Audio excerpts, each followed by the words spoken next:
Group B of the 2024 WBSC Premier 12 begins on Wednesday, November 13th, 3 days after the start of Group A. It runs until the 18th. 6 countries, Japan, Korea, Cuba, Australia, Taiwan, and the Dominican Republic will battle for 2 spots in the Super Round. 3 venues will be used. One is the 40,000 capacity Taipei Dome. This will be used for all 5 games involving Team Taiwan, and the one between Japan and Korea. All 6 games are sure to bring in large crowds. Another one in Taiwan, the 10,500 capacity Tianmu Stadium, home of the Weichuan Dragons. 8 games will be held there. And 1 game at the Vantolin Dome in Nagoya, Japan, home of the Chunichi Dragons. The 36,000 capacity ballpark will be used only once, on the first day of group play between Japan and Australia. Here's the schedule. On the first day we'll see Australia versus Japan, Dominican Republic versus Cuba, and Korea versus Taiwan. Japan versus Korea will be on Friday.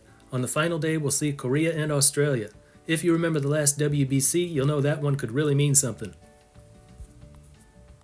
This group's got the champions of the first 2 editions of the Premier 12. Korea won the inaugural tournament in 2015. Japan took the gold in 2019.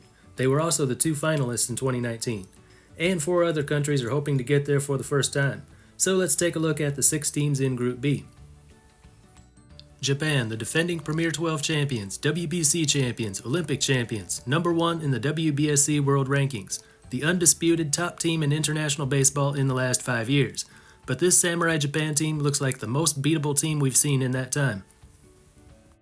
Missing from the roster are Munetaka Murakami, Kazuma Okamoto, Hotaka Yamakawa, and Shusei Manami, 4 of the best power hitters in NPB. Kensuke Kondo, the league's best overall hitter, won't be there either. But they've still got some good hitters. Infielder Shugo Maki hit 23 home runs this year, number 6 in Central League in OPS. Another infielder, Ryoya Kurihara, hit 20 home runs, 2nd in Pacific League with an 807 OPS. Outfielder Ryosuke Tatsumi was the league leader in triples, top 10 in OPS. For pitching, big names like Roki Sasaki, Hiroya Miyagi, Tomoyuki Sugano, and Hiromi Ito will not be there, but the pitching will still be good. 22-year-old Hiroto Takahashi led all of NPB with a 1.38 ERA in 21 starts, also had a 0.98 whip. Hiroto Saiki, number 3 in Central League ERA with a mark of 183 in 25 starts. 24-year-old Shosei Togo threw a lot this year. 26 starts, 180 innings, 21 quality starts, ERA 195, whip 0.96, and a really good closer in 25-year-old Taisei. He struck out 54 batters in 41 innings, ERA and whip an identical 0.88. With so many of the best NPB players missing, this is not as strong as the typical Japan team. But given the players they do have here, they should still be considered the favorites in this tournament, but they'll be a lot more prone to being upset. Korea, the 2015 champions and the returning silver medalist from the last Premier 12. It's been a bit disappointing for Korea ever since. 4th place at the Olympics, missing out on a medal, and an early exit from the WBC. But this all-KBO lineup could get them to the finals once again. The best hitter in the KBO this year was Do Young Kim, a 21-year-old third baseman. 38 home runs, 40 stolen bases, and the league leader with a 1067 OPS. 24-year-old left-handed batting third baseman Bo Gyung-moon hit 22 home runs, 879 OPS. 28-year-old left-handed hitting third baseman Sung-moon Song, 19 home runs, 927 OPS. 28-year-old second baseman Min Jae-shin, 401 on-base percentage with 32 steals. Missing, though, are veteran hitters Ja Wook-koo, an outfielder, and third baseman Jung Choi. Both were in the top 5 in OPS this year. I guess they have enough third basemen as it is. Hitting is never a concern with this team, but there's always questions about their pitching, since the best KBO starting pitchers are foreign pitchers. Hyunjin Ryu will not be there. Neither will Tae In-won. He had the lowest ERA among Korean starting pitchers. Their starting pitchers will be 15-game winner Ben Guak, and 10-game winners Chang Kyu-im and Young Hyun Park, and a good closer in 23-year-old right-hander Hae Young Jung. He led the KBO with 31 saves and had a 2.49 ERA, 124 whip, in 53 appearances. Never count this team out. An all-KBO lineup is good for a tournament like this, but they'll be under a lot of pressure to match their previous Premier 12 glory and erase the disappointments of the Olympics and the WBC. Cuba. Until recently, this team was mostly a mystery to us, but now that they allow active Major League players who defected, there's always a recognizable name. And this time that name is third baseman Yoan Moncada. Only played in 12 games in 2024 for the White Sox, but still a good hitter when he was out there. Erisbel Aroe Barrena, another infielder with MLB experience. The 34-year-old shortstop is back in the Cuban National Series now. NPB hitter Ariel Martinez hit 13 home runs for the Hokkaido Nippon Ham Fighters this season. Alfredo Despine now back in Cuba where he's one of the league's best hitters. Previously played for the SoftBank Hawks. Big NPB presence among pitchers too. Levan Moanello, the Pacific League ERA king in his first year as a converted starter. Rydell Martinez, gotta be the best closer in this tournament. 43 saves, 1.09 ERA in 58 innings as the Chunichi Dragons closer. So this team has, possibly, the best Major League hitter, the best NPB starting pitcher, and the best NPB closer. The rest all come from the Cuban National Series, the hardest one to judge since we don't see too many players going in and out of there. But when you take the very best from the Cuban League, add a couple of NPB's best pitchers, and a hitter who's still good enough to be an everyday Major League player, you've got a team that can make it to the Super Round. Australia, a team that reached the quarterfinals of the last WBC, the furthest they've ever made it. Now they'd like to build on that and carry that success over to the Premier 12. And they've got one of the biggest MLB prospects, 22-year-old infielder Travis Bazzana, the first pick in the 2024 MLB Draft, number 11 among all MLB prospects. Outfielder Aaron Whitefield played in MLB a couple years ago, now in independent ball.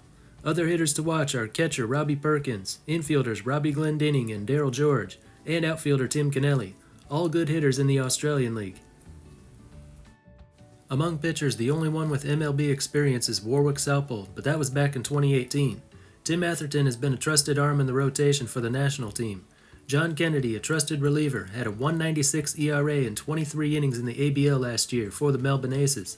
Another one is Todd Van Steensel, 1.72 ERA in 16 relief appearances for the Adelaide Giants. Not much of a major league presence, no NPB or KBO either. 26 players with minor league experience, most play in the ABL now, which is about on par with high single A. So when measuring talent, this team comes up short. But their strength is that these guys are used to playing together. A lot of national team experience here. That's why they were able to upset Korea in the last WBC, and that's why you could see them do it again in the Premier 12. Taiwan, the world's number 3 team, a frequent medalist in international tournaments, just not the big ones. Does this team have what it takes to break through and reach the Super Round? Unfortunately, they'll be without Yu Chang, a power-hitting shortstop with recent MLB experience, now in the CPBL. But there are plenty of other good CPBL hitters. Rakuten Monkeys infielder Li Lin, 2022 CPBL MVP, got some power and speed. Weichuan Dragons catcher Kungkwan Goyegoya hit 23 home runs in each of the past 2 seasons. Another catcher, Lyle Lin, reached AA Amarillo this year. Only played in 20 games because of injury, but he was good when he was out there. More CPBL hitters, Chie Hsien Chen, Yu Hsien Chu, An Ku Lin, among others.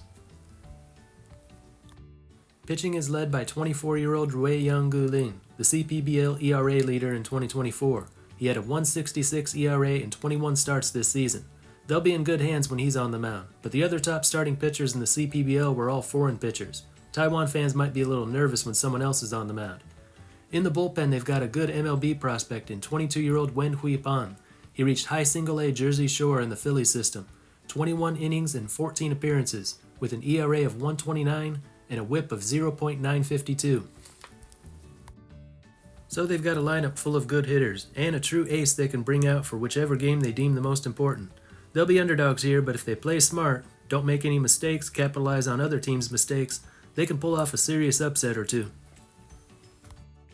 Dominican Republic, a country well known for producing major league talent. This team's got 8 players with MLB experience. Some of them appeared in MLB in 2024. Pitching is where most of that experience can be found. Diego Castillo pitched 10 innings for the Minnesota Twins this year. High whip but a low ERA. Joely Rodriguez, a lefty, appeared 14 times in relief for the Red Sox. Willie Peralta did not appear in 2024, but has 10 years as an MLB pitcher, mostly as a starting pitcher. Robert Corniel pitches for NPB's Hiroshima Carp. This year had a 2.65 ERA in 16 innings of relief. As for hitting, they've got Arizmendi Alcantara, a utility player who previously played in MLB, then NPB, and this year in the LMB. Third baseman Kelvin Gutierrez played in MLB a couple years ago. 23-year-old Blue Jays infield prospect Rainer Nunez hit 12 home runs at AA New Hampshire over the summer. Been playing in Lidom this winter and hitting well there. Their best power hitter may be outfielder Pedro Gonzalez.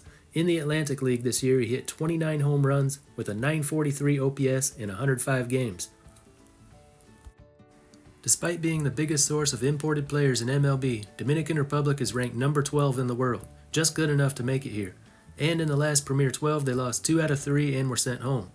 But in the last similar tournament, the Olympics in 2021, they secured the bronze using players with recent MLB experience, a good NPB pitcher, and some young MLB prospects. Sounds a lot like the team they've put together here. And those are the 6 teams of Group B. In terms of talent, Japan is the top team. No MLB players on 40-man rosters in this tournament, so NPB is the highest league represented, and Japan has an all-NPB roster. But there are so many of the best players missing, especially among hitters. Samurai Japan teams in the past have tried to win it with their pitching and small ball their way to narrow, low-scoring victories. Didn't make a lot of sense considering all the power they had in their lineup, but this time it'll actually be more justified, if that's their strategy. Unlike Japan, Korea does have their best hitters. Pitching's not so great though, so it makes an interesting match where Japan has the pitching and Korea has the hitting. I'd still give the advantage to Japan, but Korea is capable of beating them.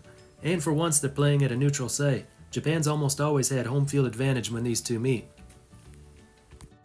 Cuba has one of the best starting pitchers in NPB. He's capable of shutting down any one of the other 5 teams hitting. The question is, when do you use him? Which game is the one they really need to win? And there are questions about the hitting. We know Moncada and Martinez can hit, but the hitters from the National Series are a mystery, as they always are.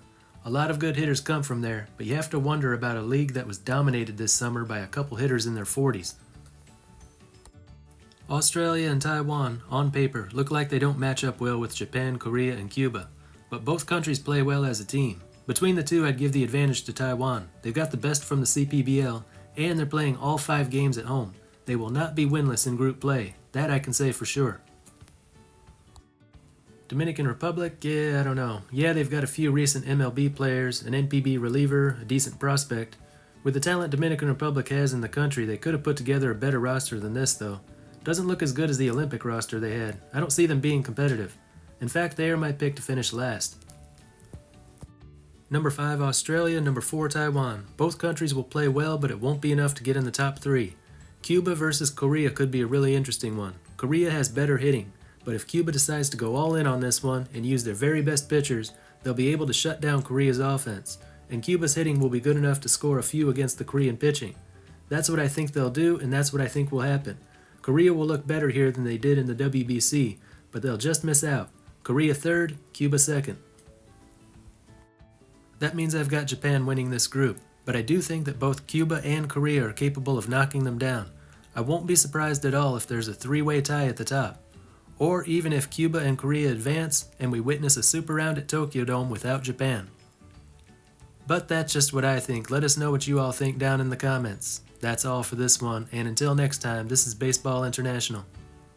See ya!